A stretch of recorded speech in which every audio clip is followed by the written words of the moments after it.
Ya, sesuai janji saya tadi pemirsa, saya akan ajak Anda untuk memantau bagaimana harga ayam di sejumlah pasar, tidak hanya di Jakarta tapi di Bandung, Jawa Barat. Tapi sebelum untuk memantau harga daging ayam di Jakarta, saya ajak Anda untuk bergabung bersama rekan kami Cepi Kurnia dari Bandung, Jawa Barat. Cepi Kurnia, silakan. Baik, Pena Sintan, pagi ini saya sedang berada di Pasar Cihapit, Kota Bandung. Harga ayam potong tak hanya mengalami kenaikan cukup drastis di Jakarta, namun di Bandung sendiri harga ayam mengalami kenaikan cukup signifikan, ya, itu sampai Rp50.000 per kilogramnya. Padahal sebelumnya harga ayam itu mencapai normalnya Rp35.000 dan sempat mengalami kenaikan menjadi 38 hingga saat ini Rp50.000. Nah, untuk mengetahui benar atau tidaknya harga ayam Rp50.000, saya akan berbincang dengan salah satu pedagang di Pasar Cihapit, Kota Bandung. Ibu, namanya siapa, Bu? Ibu Yani. Harga ayam saat ini di Pasar Cihapit apa? Atas 8 sama 50. Ya. Ini kondisi ini sudah berapa lama, Bu? Kurang lebih 2 bulan lah. 2 bulan. Ya. Terus ada dengan kenaikan ini ada dampak omset yang dialami? Ada, pasti ada penurunan. Berapa persen? 50%. Ya. Baik, Pena Kintan, itu tadi saya berbincang dengan salah satu pedagang bahwa harga ayam di Pasar Cihapit itu mengalami kenaikan yang cukup signifikan. Bahkan kemarin Presiden Jokowi pada hari Rabu kemarin bersama Gubernur Jawa Barat Ridwan Kamil sempat melakukan kunjungan selain mengecek ketersediaan bahan sembako, juga mengecek bahan pokok di Pasar Cihapit ini. Kemarin Presiden sempat menanyakan harga ayam dan sempat dikeluhkan oleh para pedagang agar kondisi harga ayam kembali normal. Tidak hanya itu, harga telur juga saat ini mencapai Rp32.000 dan harga daging mencapai Rp140 hingga Rp150.000. Baik, Kintan. Ya, itu dia tadi laporan dari rekan Cepi Kurnia dari pasar di Bandung, Jawa Barat. Sekarang giliran saya, pemirsa, yang akan mengajak Anda untuk memantau terlebih dahulu sebelum kita ke harga daging ayam. Saya akan memenuhi permintaan dari Maria Assegaf yang ingin mengetahui bagaimana sebetulnya pantauan harga bahan pokok di tempat saya mengabarkan saat ini, tepatnya di Pasar Rawamangun, Jakarta Timur. Selamat pagi, Pak. Dengan Pak siapa, Pak? Pak Irman. Pak Irman, ini ada cabai, ada bawang, dan sayur-sayur lainnya. Kalau boleh tahu harga cabai hari ini normal atau naik, Pak? Normal. Turun. Berapa harganya, Pak? Cabai keriting 40. 40.000. Kalau cabai rawit? Rawit merah 35. Nah, kalau di sebelah kiri Bapak nih ada bawang merah, harganya berapa, Pak? Bawang merah turun drastis 30.000 penjualannya. Cabai turun, bawang merah turun. Tapi saya dengar ini harga bawang putih naik, Pak. Benar tidak? Harganya berapa, Pak? Bawang putih untuk sekarang 45.50. 45.000 sampai 50.000. Naik berapa jauh, Pak? 20%. Dari biasanya 35, 40. Kalau bahan-bahan lain, sayur mayur, adakah yang juga mengalami kenaikan? Untuk sayuran sementara turun trennya. Hanya bawang putih saja ya, Pak, yang naik ya? Ya. Oke. Baik, terima kasih Pak Iman, terima kasih atas waktunya, Pak. Ya, ternyata harga bahan pokok terpantau cukup stabil, bahkan beberapa daya beli turun, Pak Iman. Karena apa itu? Oke. Bilang Siap Pak Iman. Ya, itu tadi pernyataan oleh salah satu pedagang sayur yang mengatakan bahwa hanya harga bawang putih saja yang mengalami penurunan. Nah, sekarang saya mau coba memantau bagaimana harga daging ayam di Pasar Rawamangun, Jakarta Timur. Assalamualaikum, selamat siang. Ibu, Ya, selamat siang. dengan Bu siapa, Bu? Ibu Nuria. Nuria. Nah, ini Bu siapa juga nih, Bu? Supatmi. Bu Supatmin. Bu Nuria, Bu Supatmin. Ini kan berjualan ayam. Harga ayam sekarang berapa sih, Bu? Ya masih mahal ya, sekilonya ada yang hidupnya itu 37,5 sekilo. Tapi kalau udah dipotong nih segini 35. Yang gede 50, yang itu 40. Lagi mahal banget.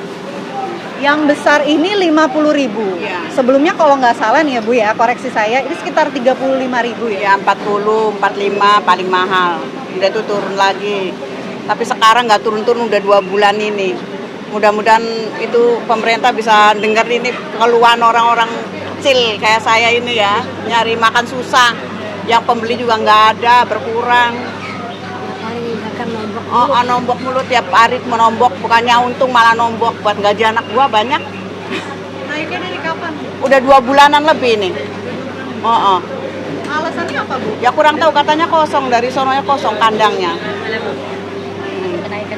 Nah, pengaruhnya dengan omset dari ibu ini apa, Bu? Ya pengaruhnya banyak banget ya. Pengaruhnya omsetnya biasa ada 4 juta berapa, sekarang nyari 2 juta aja susah. Bu, ini kan harga daging ayam naik ya. Respon dari pembeli seperti apa sih, Bu, dengan kenaikan harga ayam? Ya pembelinya aja nggak pernah ada, kosong orang ya, apa itu mahal, jadinya pembelinya aja pada nyari yang lain gitu, belanja yang lain. Udah berapa lama kosong sepi pembeli? Dari itu habis Lebaran Idul Fitri sampai sekarang itu gak turun-turun. Berarti udah kurang lebih 2 bulan ya sepi ya, Bu ya? 2 bulanan, kira-kira 2 bulanan. Ibu mungkin bisa kasih harapan, Bu, harapan dari pedagang daging ayam nih dengan adanya kenaikan harga ayam yang sudah 2 bulan. Mintanya sih biar turun ya, harganya turun. Murah banget. Harga murah biasa lah, biar normal 25 apa berapa hidupnya. Iya. Oke. Terima kasih banyak Ibu atas waktunya. Semoga harga ayam segera stabil. Terima kasih. Ya, Maria Asegaf, Bayu dan juga pemirsa, selain tadi saya juga sudah memantau harga daging ayam di sini yang ternyata masih cukup tinggi, sudah 2 bulan lebih lamanya. Saya juga nanti akan mencoba untuk menanyakan beberapa pembeli lainnya mengenai adanya kenaikan harga daging ayam ini. Tentunya dengan menghadirkan narasumber kita, ini ada pakar ekonom, ada Mas Fitra, yang nantinya juga akan menjelaskan apa yang sebetulnya terjadi dari kenaikan harga daging ayam ini. Selamat pagi Mas Fitra. Selamat pagi Mbak Pena. Nanti kita akan berbincang lebih lanjut ya Mas Fitra ya mengenai hal ini. Apa kabar Indonesia Pagi, harus jeda terlebih dahulu. Kami kembali sesaat lagi pemirsa.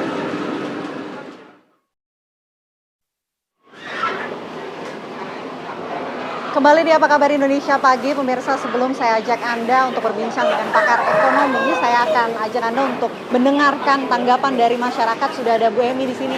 Bu Emi, tanggapan dengan kenaikan harga daging ayam ini apa dampaknya terhadap Bu Emi? Ya, begini Mbak, gitu. Kita menghadapi yang serba mahal ya, serba mahal. Jadi kita rakyat yang kecil-kecil ini ya nggak bisa mengimbangi gitu. Biasanya beli separuh, beli satu sama separuh sekarang. Jadi anak-anak kita butuh makan. Harapan kita ya pemerintah harus lihat ke bawah lah, jangan di atas aja gitu. Yang kita rakyat kecil ini kan perlu apa-apa jadi susah. Anak sekolah, anak apa, kita harus mengeluarkan duit banyak gitu ya. Kita pemerintah, Menteri Perdagangan itu harus turunlah ke bawah gitu, melihat survei gitu ya. Terima kasih banyak Ya. Bu Emi, sudah saya tangkap poinnya. Terima kasih, pemerintah harus turun ke bawah gitu ya. Iya. Nah, saya mau tanya langsung ke Mas Fitra, di sini ada pakar ekonomi kita. Mas, ini harga daging ayam di Jakarta naik sudah kurang lebih 2 bulan. Apa yang terjadi dari pandangan kacamata pakar ekonomi? Ya, kita tentu harus melihat dari sisi supply dan demand-nya. Nah, dari sisi demand sebenarnya tidak ada lonjakan yang sangat signifikan. Apalagi di bulan Juli ini sebenarnya orang punya prioritas lain ya. Jadi prioritas di pendidikan dan seterusnya. Jadi berarti tidak ada dalam konteks demand yang melonjak secara signifikan. Artinya ada permasalahan dari sisi supply. Asalnya di mana sih? Harga pakan. Ya, harga pakan ini sudah dari bulan Mei, Juni itu sudah naik gitu kan. Meskipun sempat turun sedikit di bulan Juni, tapi mereka kemudian naik lagi dan sebenarnya di bulan Juli ini sudah turun. Jadi kita sedikitnya membutuhkan waktu antara 2-3 minggu dari harga itu turun kemudian terrefleksi di harga-harga ayam sekarang. Jadi kalau misalnya kita melihat sekarang harga pakan sudah mulai turun, seharusnya di akhir bulan ini harga ayam sudah turun lagi gitu. Oke, jadi berarti permasalahannya di harga pakan ayam. Solusi apa sih yang harusnya dilakukan pemerintah untuk bisa mengatasi kenaikan harga ayam ini, Mas? Solusinya pasti harus dari sisi hulu ya. Kalau kita lihat dari jagung sebagai kebutuhan pakan paling besar itu 60% dari kebutuhan pakan ayam ya secara umum. Ini kebutuhan per bulannya antara 450.000 sampai 500.000 ton dan itu belum terpenuhi sekarang ya. Oleh karenanya harus ada penambahan suplai pakan sehingga pada akhirnya bisa membuat harga jauh lebih stabil. Sekarang ini sebenarnya harga sudah mulai turun, tapi harus dijaga di level itu. Karena kalau tidak, ini akan kemudian berkontribusi pada inflasi nasional. Ya, kalau kita lihat kan apa yang dilakukan oleh Presiden Jokowi ini kemudian meminta para menterinya untuk segera menstabilkan harga daging ayam. Apakah memang bisa tercapai dengan cara yang dilakukan oleh Menteri Perdagangan membuat target di akhir Juli untuk bisa menurunkan harga daging ayam? Anda melihatnya optimis kan di akhir Juli bisa tercapai target tersebut? Seharusnya bisa. Kalau kita lihat dari data makronya itu harga pakan sudah mulai turun. Kedua adalah kalau kita lihat dari presiden yang sebelumnya di bulan Agustus ya tahun 2022, Pak Jokowi sebenarnya sudah pernah menyampaikan di harga cabai waktu itu ya, bagaimana kepala-kepala daerah itu nanam cabai. Nah di bulan Desember atau bahkan sebelumnya di bulan September dan Oktobernya bahkan terjadi deflasi di harga cabai ya, jadi kontribusi dari volatile food malah turun. Nah saya rasa dengan presiden itu ya itu saya rasa saya cukup optimis ya, himbauan Pak Jokowi ini bisa kemudian lebih konkret ya di akhir bulan, jadi harga ayam bisa lebih turun.